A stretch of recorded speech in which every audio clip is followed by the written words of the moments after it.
मानसिक संतुलन जो है ना खोते जा रहे हैं। कुछ दिन में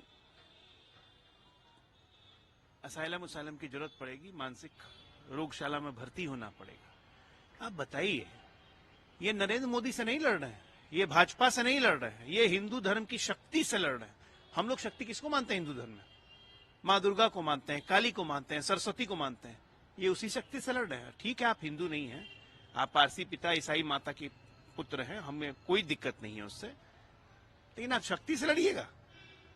हम दूसरे धर्म की शक्ति से लड़ने की बात करते हैं कभी?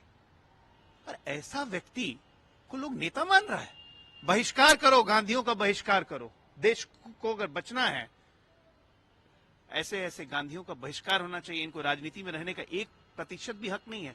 मैं उन घमंडियों को कहना चाहता हूं कि अगर अपना वजूद बचाना चाहते हो तो बहिष्कार करो गांधियों का, नहीं तो कहीं नहीं गिरे नहीं रहोगे। ईवीएम पे भी उन्होंने सवाल खड़ा कर दिया, कहा है कि एक राजा का ईवीएम है। अरे दिमाग सटक गया है।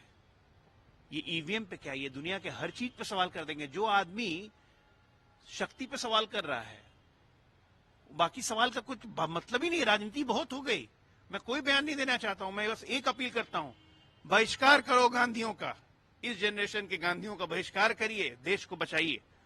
ये कोड है देश पे। तेजस्वी यादव ने बीपीएससी पेपर लीक मामले पे सीधे आरोप बीजेपी पे लगाया है और कहा है कि इसका जिम्मेदार बीजेपी है। जब बीपीएससी की परीक्षा हुई थी, जिसका पेपर लीक की बात चल रही है, उस वक्त तेजस्वी जी सरकार में थे, उप मुख्यमंत्री थे। खुद ही करवाया क्या? इसे पता चल गया।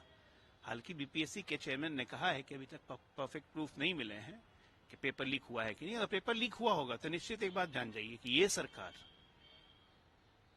न सिर्फ परीक्षा रद्द करवा देगी, दूसरा परीक्षा भी करवाएगी और उसके बाद इस पूरे गैंग को उसी तरह से चुन चुन के मारेगी या पकड़ेगी जिस तरह से यूपी में हो रहा है। हम इस घटना को कतई बर्दाश्त नहीं कर सकते हैं, अगर हुआ है तो। आर्थिक अपराध ने भी साक्ष्य दिया है कि हाँ पेपर लीक हुए। मैं तो कह रहा हूं कि अगर हुआ है तो दोषी कभी बख्शे नहीं जाएंगे और किसी उम्मीदवार के साथ खिलवाड़ नहीं होगा। सरकार सजग है। आप उत्तर प्रदेश में नमूना देख चुके हैं, बिहार में भी वही होगा। आप ही के सहयोगी पार्टी है जेडीयू, खालिद अनवर एमएलसी है, उन्होंने एक बयान दिया है जिसमें उन्होंने कहा है कि सीएए बिहार में लागू नहीं होगा। अरे मुख्यमंत्री लागू नहीं होने देंगे। देखिए, जेडीयू हमारी सहयोगी है, जिनके जो भी एमएलसी उन्होंने जो बयान दिया है उससे कोई मतलब नहीं है। सीएए केंद्र का सब्जेक्ट है, ये नागरिकता देने का कानून है, इसमें राज्यों को कोई अधिकार ही नहीं है कुछ करने का। लेकिन अजय जी, एक दो गठबंधन पार्टी आप लोग एक साथ अलायंस में है और उसके बाद भी इस तरीके की बयान देना, क्योंकि अमित शाह का ये एजेंडा है। अमित शाह ने कहा था कि ये लागू होगा। ये लागू हो चुका है। ये लागू होगा क्या? लागू हो चुका है, केंद्र कानून बना चुका है। ये नागरिकता देने का कानून है, नागरिकता केंद्र सरकार देती है, राज्य सरकार को अधिकार ही नहीं है इसमें कुछ करने का। तो बेकार का बयान है ये, कोई जरूरत नहीं है देने की।